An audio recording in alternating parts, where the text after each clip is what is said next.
It's my honor to address you today.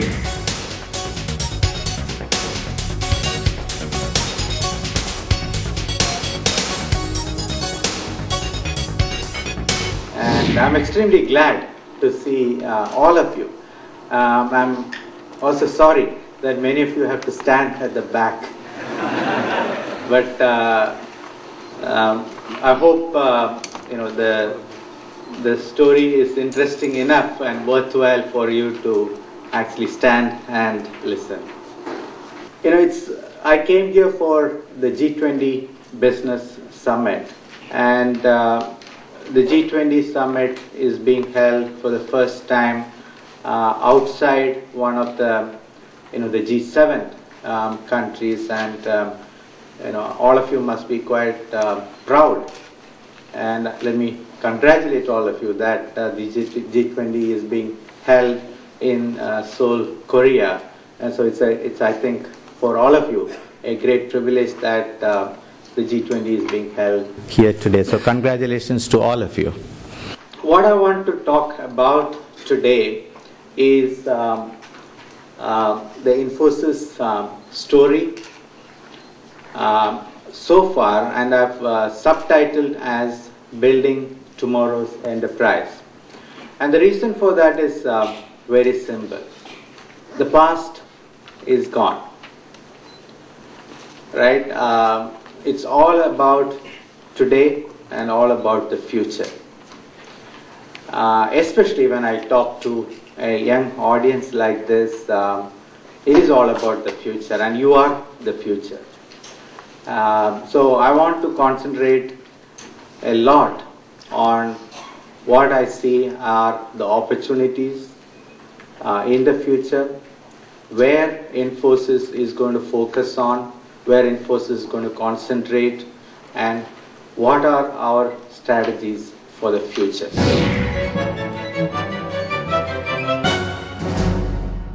When I talk to students, I actually envy you. Because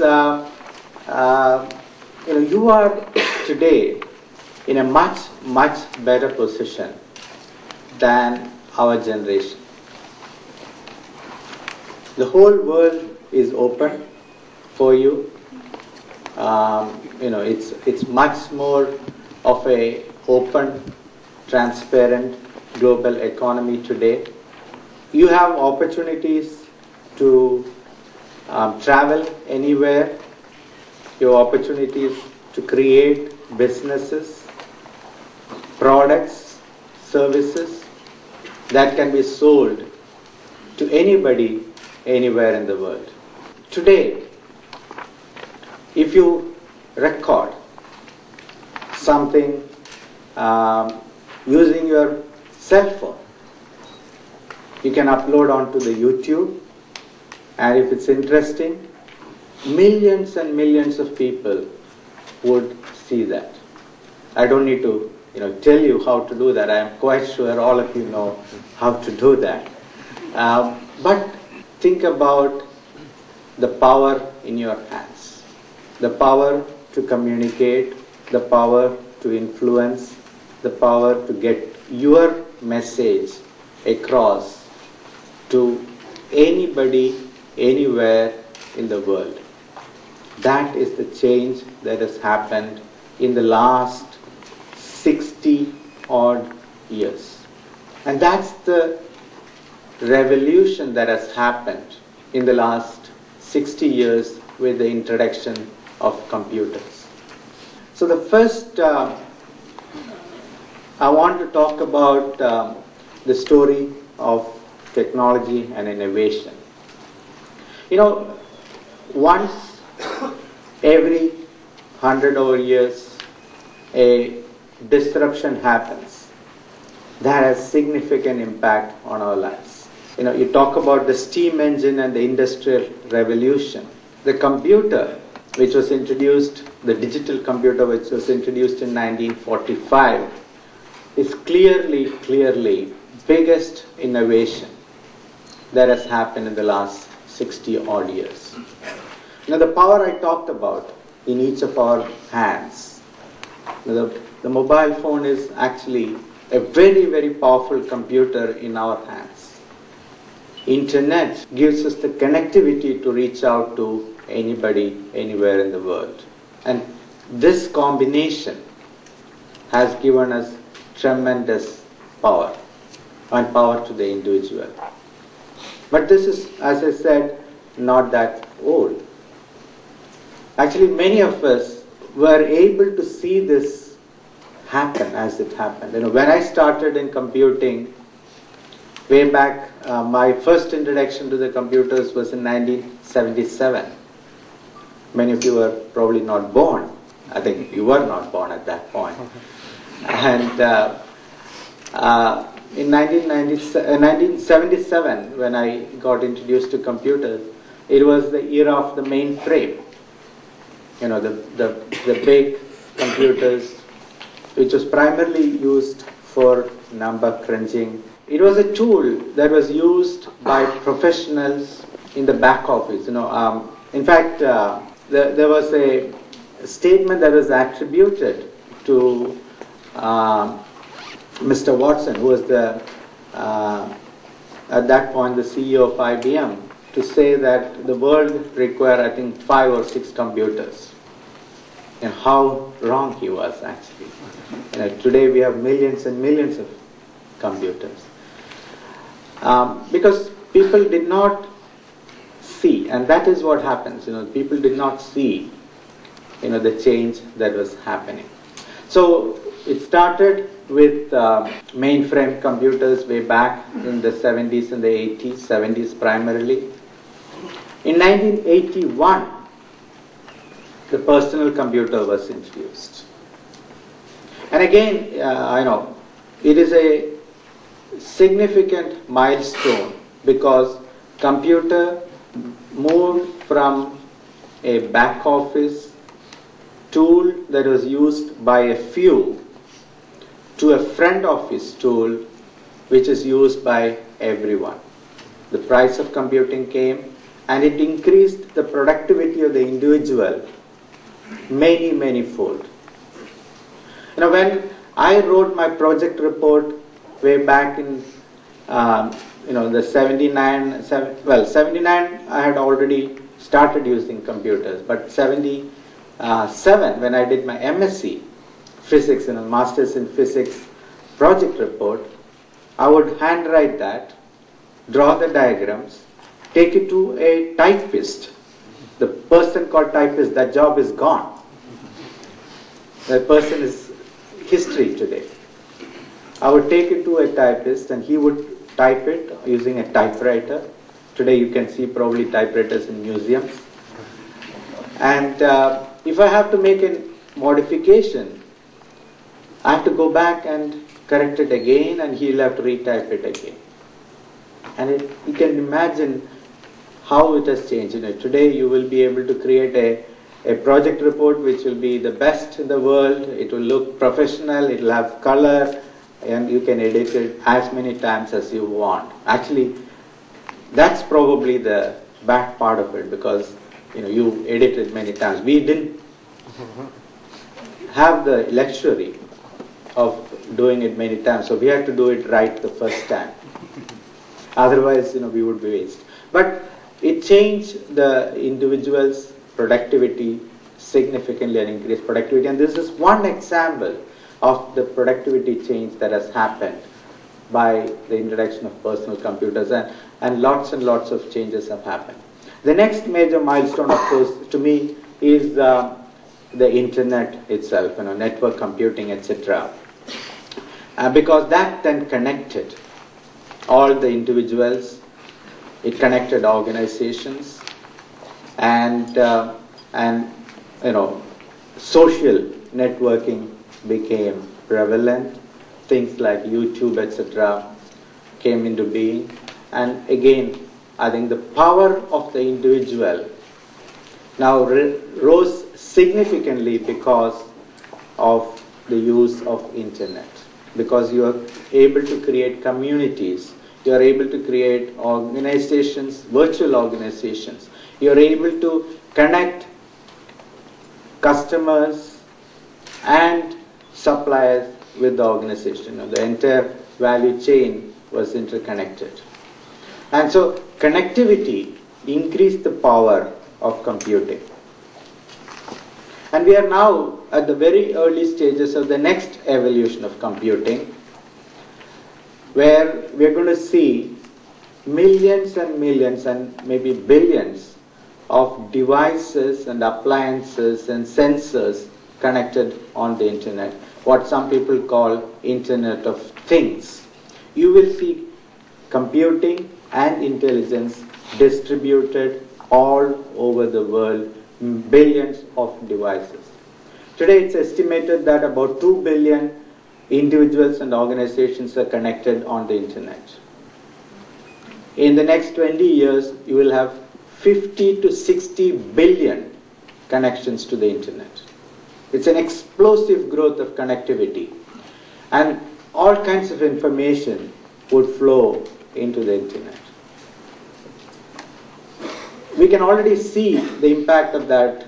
I will give you one example. When you're driving today using a GPS device in your car, and it automatically tells you that in the road ahead there's a traffic jam. It's the sensor network which is there sensing the traffic conditions and feeding that to the GPS device in your car. And the GPS device automatically reroutes you and suggests that you take an alternate route. So this is us interacting with sensor devices. There's no human being sitting there and saying, take a different route. And this will change the way healthcare happens. Health is monitored. This will change the way commerce happens.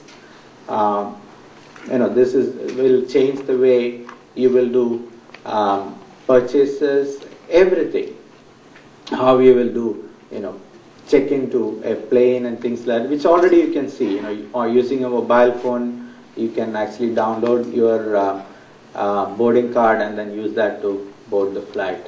So significant opportunity exists over the next 20, 30 years in the way the computing is going to evolve. And this will have impact on our lives, it will have impact on our businesses. So it's a huge, huge opportunity ahead of us in leveraging computing and having impact on our lives actually. And in Infosys, we call these three stages as connected organizations. That's the first stage of computing. We connected organizations together. Second stage is connected people, where we created the social networks and things like that. And the third stage is connected things. Connected organizations, connected people, connected things. And it's explosive growth. The amount of information that's available today is unimaginable, and this will further expand again exponentially. And that's a huge, huge opportunity. So this is what has changed our lives. Everything you can track, everything that has happened in the past, you can track in some sense to this revolution that has happened. The information revolution, the computer revolution, the information technology revolution, etc. So much so that in 2007, there was an article that was published in New York Times, which said, computer was cause for the economic downturn. If it wasn't for the computer, you would not have instant connectivity. The financial transaction that happens in microseconds could not have happened. The complex quant algorithms which were used to do trading, which was used to create these disruptive financial instruments could not have been created unless you had a computer. No human being could have actually created this. It was the computers which were used to create these algorithms, etc. And so if it weren't for the computer, we would not have had an economic downturn. So everything today we attribute to computers, good or bad.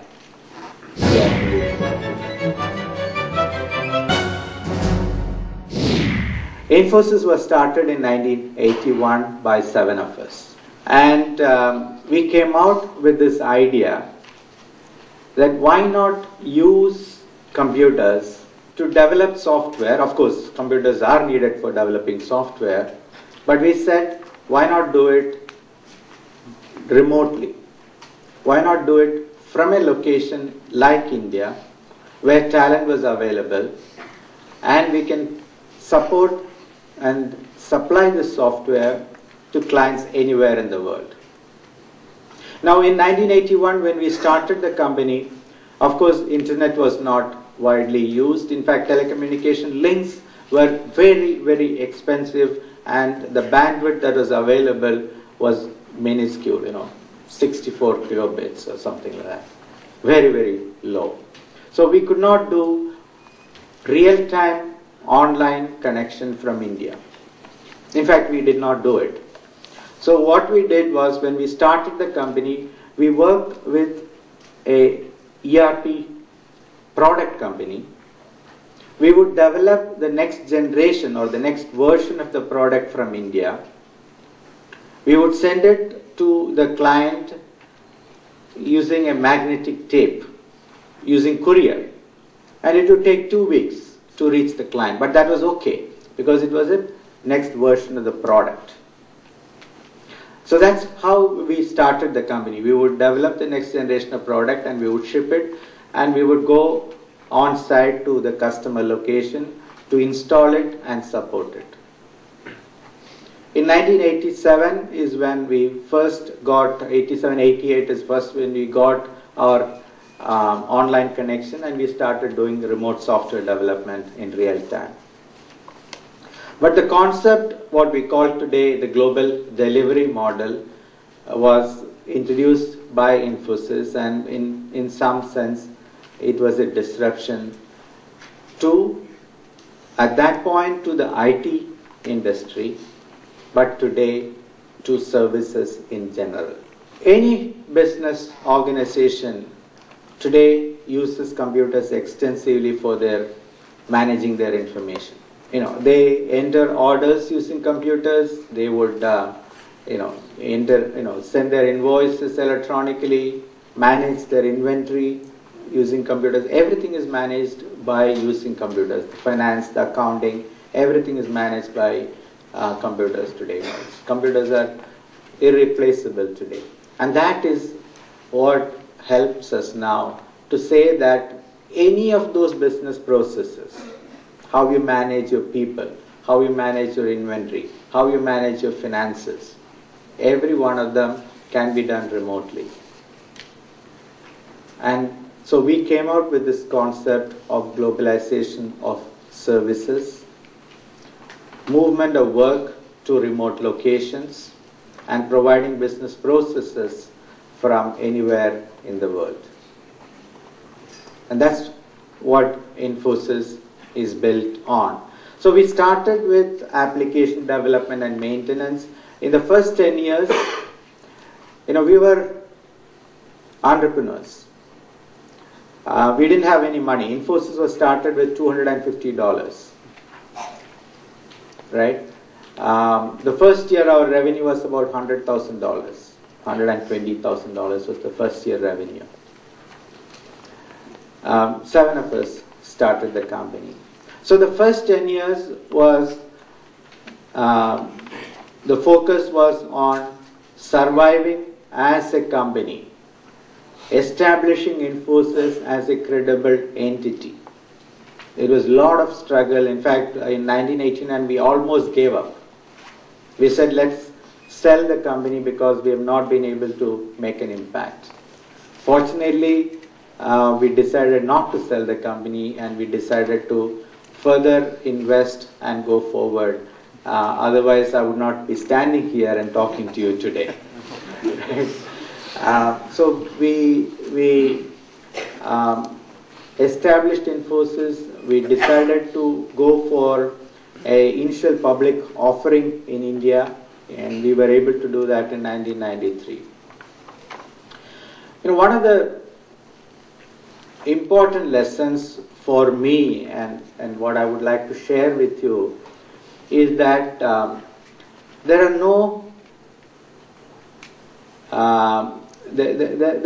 no quick fix solutions. There are no fast track way in which you can create a big, impactful organization. There are no instant success stories which you can plan. Success comes by a lot of hard work, lot of patience, and lot of luck. You know, we worked very hard for the first 10 years, very hard, and nothing to show for. I know. In 1991, our revenue was less than $2-3 million. 10 years we have worked very hard, and it was less than $2-3 million, and we would have been probably 50-60 employees at that point. But as I said, because of the hard work, when the economy opened in 1991 in India, India opened up its markets, India opened up its economy, it allowed companies like Infosys to suddenly accelerate and flourish. It gave us a lot of freedom to operate. And we took advantage of that. We went for an initial public offering in India. We raised at that point about $2-3 million. We invested that into creating a campus. We invested that into sales, marketing, and established a scalable infrastructure. You would not be interested in Infosys if we had not scaled up, dramatically scaled up, if the impact was not dramatic. So just to give you an idea of how we have scaled up, in 1991 we were about $2-3 million, 50 people, 50-60 people. In the introduction it was mentioned, 1999, $120 million, 3,000 people. So we grew about almost 100 times in the period between 1991 and 1999. We didn't stop there. In 1999 to today, we've gone from $120 million to this year we would be almost $6 billion. We've gone from 3,000 employees to 120,000 employees. 40 times growth in the last 10 years, 10, 11 years. And our market capitalization is today close to $40 billion. So we started with $250, and we've reached a market cap of $40 billion. 7 people to 120,000 people. That's how we have been able to scale up the company. So in the 90s, it was about creating a scalable Infosys, preparing the company to take advantage of opportunities that come our way. 1999 was a important, again, milestone because of the Y2K problem. A lot of computer programs had to be fixed. A bug was there. And so a lot of computer programs had to be fixed, and it had to be fixed at the lowest possible cost. And this gave an opportunity for companies like Infosys to do this work from India. It established the Indian IT industry as a very high quality, very highly reliable partner to the global multinational corporations. It established the brand, it established the credibility, it gave us an opportunity to scale up. Of course, that was followed by the internet bubble. Again, we took advantage of that. The telecom bubble, we took advantage of that. And this is why I said, fortune favors the prepared mind. Luck is all about being at the right place at the right time with the right product and service. That's what luck is all about. Being at the right place at the right time with the right product and service. And we were there.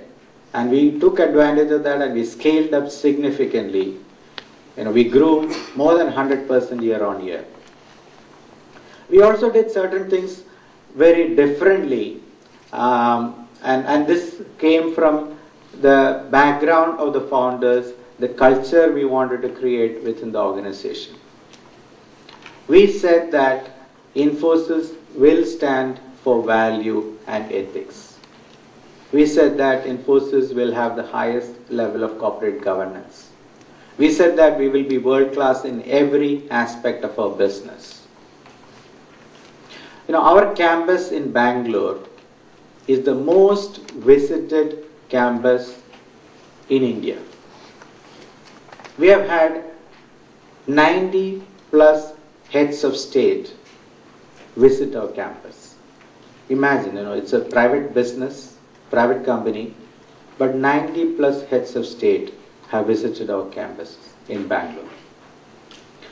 It is because our campus is a showcase in India for what New India is all about.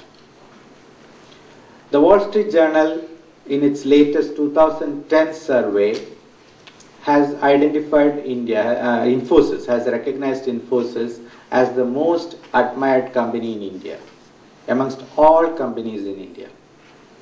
So we said that we don't claim to be the largest, we don't claim to be the most profitable, we don't claim to be the most, the fastest growing.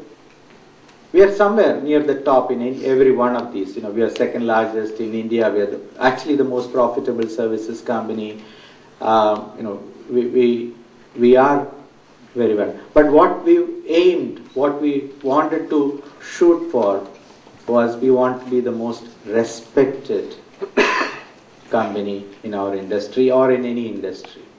Respect was very important. In fact, in our vision statement, from day one, we said we will be the most respected global corporation providing business solutions to our customers. And that is why Infosys is today recognized and is unique. It is seen as a company started by entrepreneurs. It's seen as a company which stands for value and ethics. We have a foundation which does charitable work. 1% of our profits go to the foundation every year, and it's used for charitable purposes. So many things we do. We encourage our employees to volunteer time for good causes and things like that. And so we do all that. All that was done in the 90s. The establishment of the culture, establishment of the leadership institute, all those things. We created a scalable organization which is world-class from end to end in its services, in its way it conducts its business, in its practices and things like that. And we took advantage of the opportunities that came our way to scale up.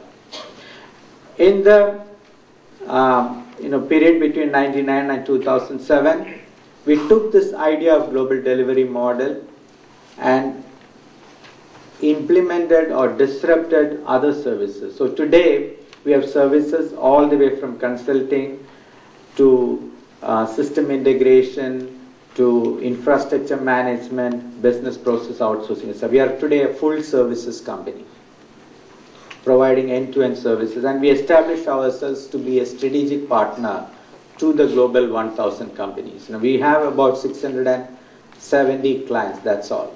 But to every one of them, we are an integral and strategic partner.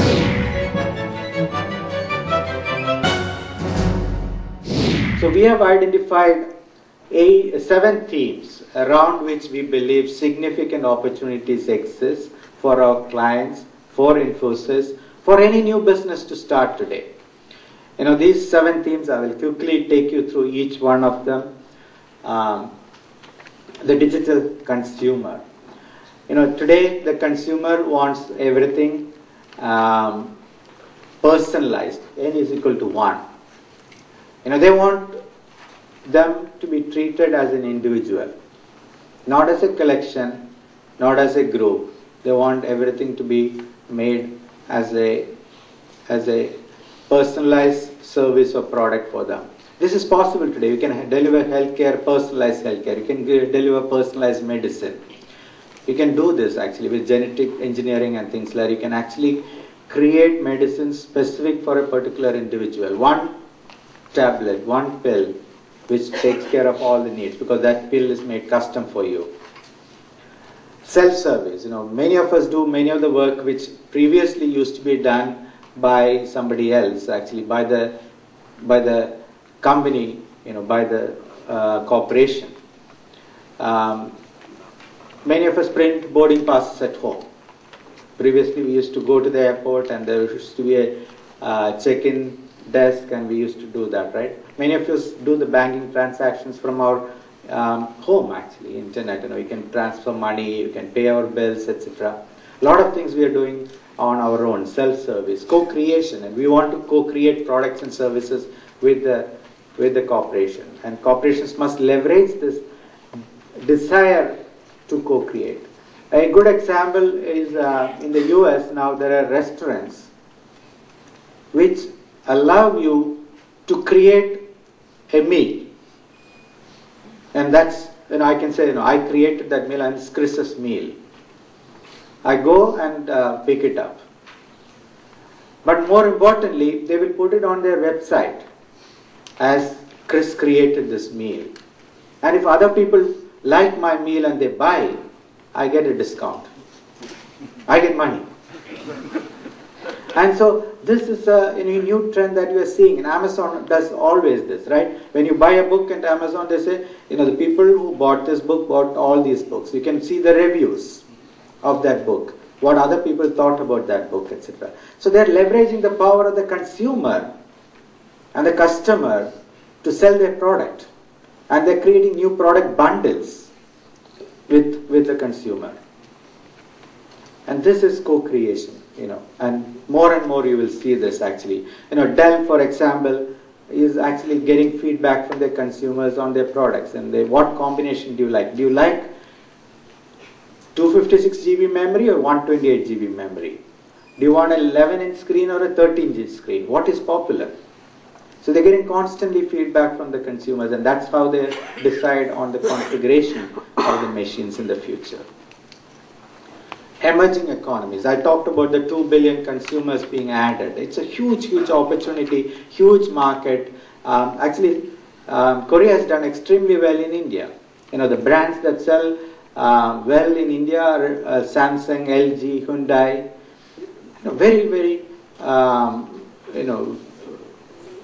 Very well thought actually by Indian consumers. They're as popular in India as probably here in Korea. And that's again a huge opportunity. Today, any business should be looking at a global market and a global consumer base. But more importantly, you can look at emerging markets as innovation hubs. The new ideas are coming from emerging markets.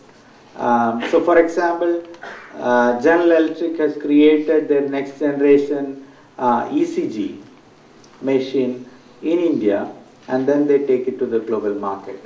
The cost has come down dramatically, $800 or something like that, and it's portable. So now you can put it in any ambulance, etc. Any remote nursing home, clinic, etc. can have a ECG machine, and it's very easy to operate. So innovation is coming from emerging markets now.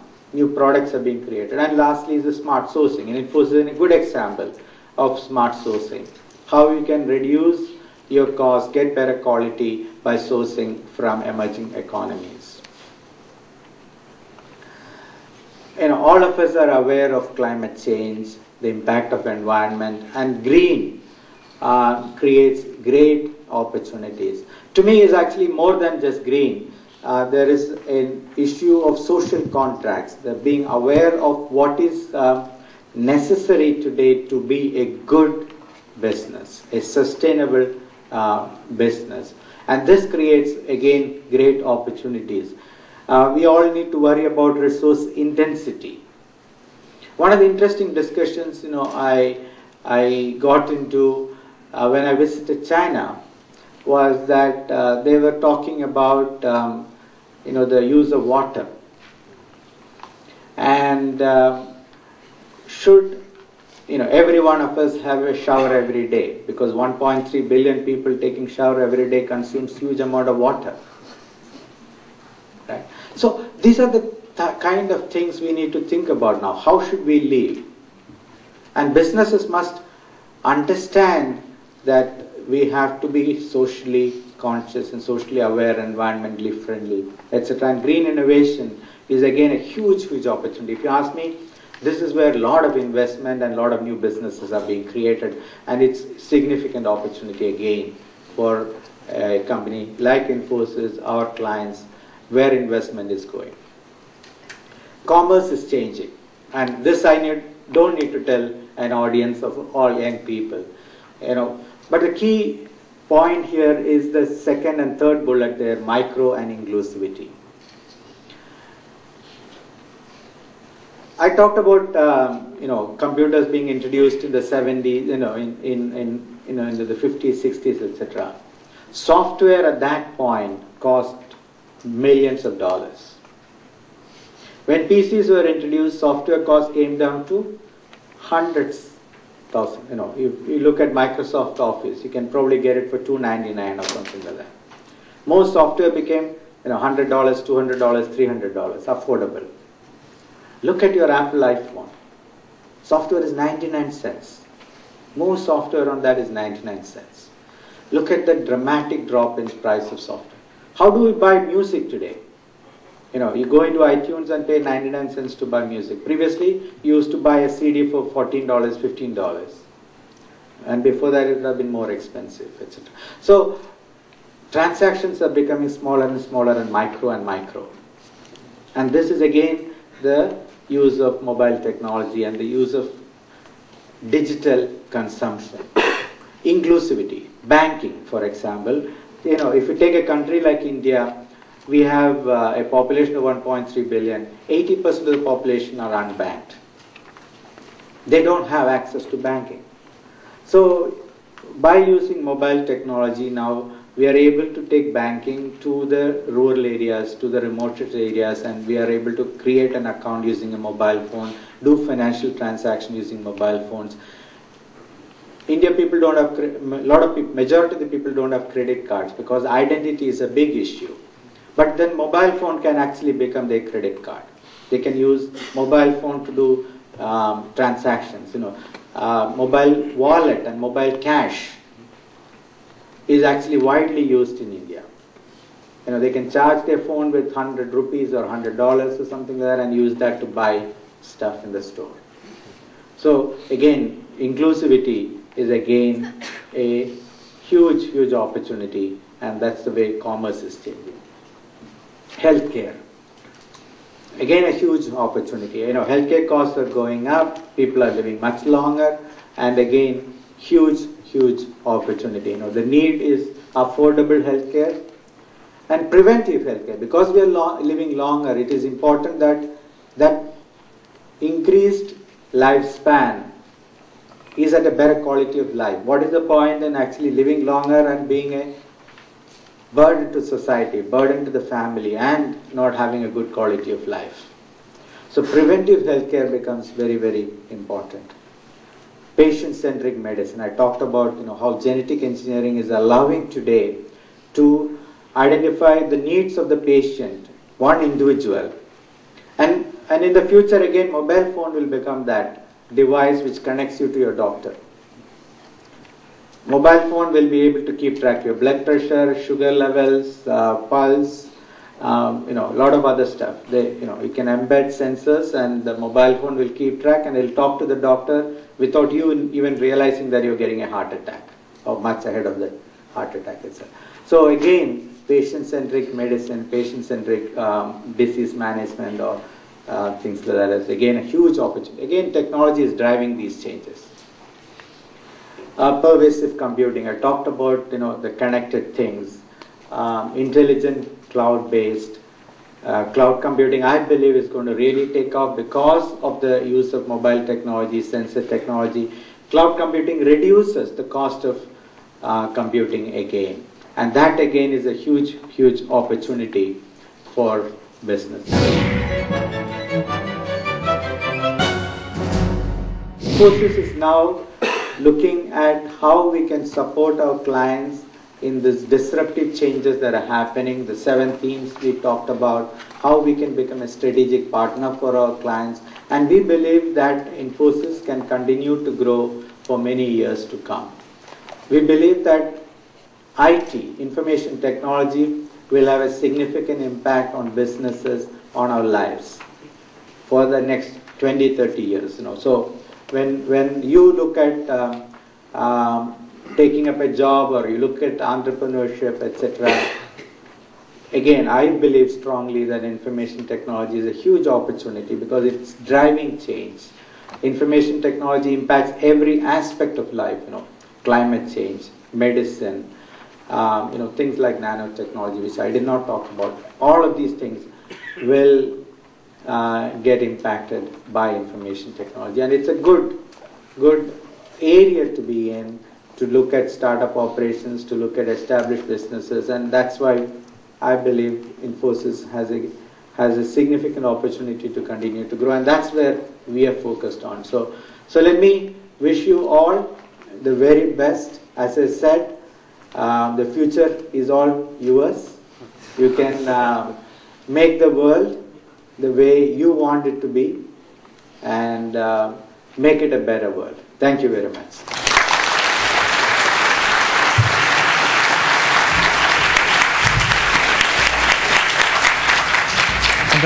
On behalf of the University of Seoul, thank you very much for those fascinating insights, Mr. Gopalakrishnan. Yeah, that was fascinating. I'd like to convene some questions now for Mr. Gopalakrishnan, if we have any in the audience. Yeah, just down there. I've always had interest in multinational companies like Infosys, and I'm so glad to have an opportunity today to attend your speech, especially here on our campus. After listening to your lecture, I think there will be good business opportunities between Korea and India, especially in IT technology, since Korea is very strong on hardware and India, and especially Infosys, is very strong in software. I think the synergy would be tremendous. So my question is, what can Korea and India, what would be the most proper way to encourage these two countries to help cooperate with each other? And do you have anything to tell us to, especially Korean undergraduate students, Sure. on what we can do to improve the cooperativeness between the two countries? So definitely, at the business-to-business level, there is an opportunity for businesses in two countries to work together. We will continue to explore. I met a lot of Korean business leaders during my visit, and we'll continue to explore how, from a business-to-business perspective, we can seek opportunities to work together. And as you rightly said, Korean companies are extremely strong on hardware. There's an opportunity to now link it with the software companies in India. From your perspective, I would encourage you to look at internship in India, student exchange programs between the university here with university in India. And so there has to be a lot more interaction between people to people, students to students, university to university, and I think that will also create new ways in which we can work together. Maybe a new startup company where you connect with somebody in India and think of an idea, and then you sell it to people around the world. These are the, I think, interesting possibilities I see. And internet connects all of us together, and we can do that. So that, I think, is a great opportunity. Thank you, sir. Thanks to your creative speech that makes me to look ahead into our future. Yeah, thank you. May I ask you 2 questions? Yes. First thing is simple. What's your major? So I did. You were talking about major in studies, right? Yes. I did a master's in physics Physics. And then I did a master's in computer science. So while doing my physics, I got introduced to computers and got interested in computers, and so I went ahead and did another master's in computer science. Thank you. Second, Infosys started as a small venture company. But it has become one of the largest IT company in India. It's very dramatic. Then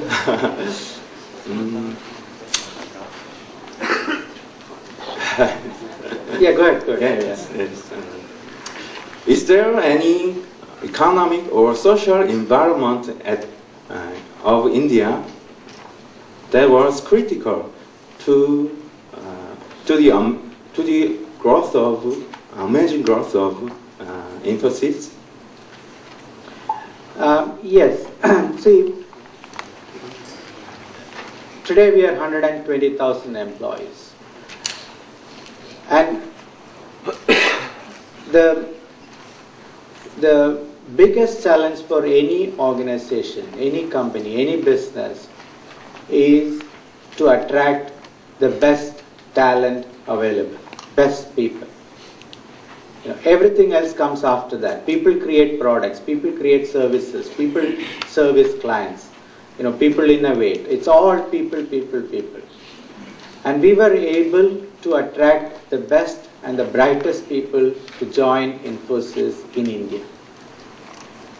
That, I think, is very, very important to understand. The IT industry in India was seen as a magnet which attracted the best talent. It was seen as a sunrise industry, it was seen as a success story, it was seen as an opportunity for young middle class, lower middle class Indians to become better in their life. High paying jobs, world class company, etc. So we were able to attract the best people to join us, and that's cultural in some sense. It tapped into the educated youth in India, and that is why we are so successful today. It's about people. So thank you all very much. Really appreciate this opportunity. Wonderful questions, and again, all the best to all of you.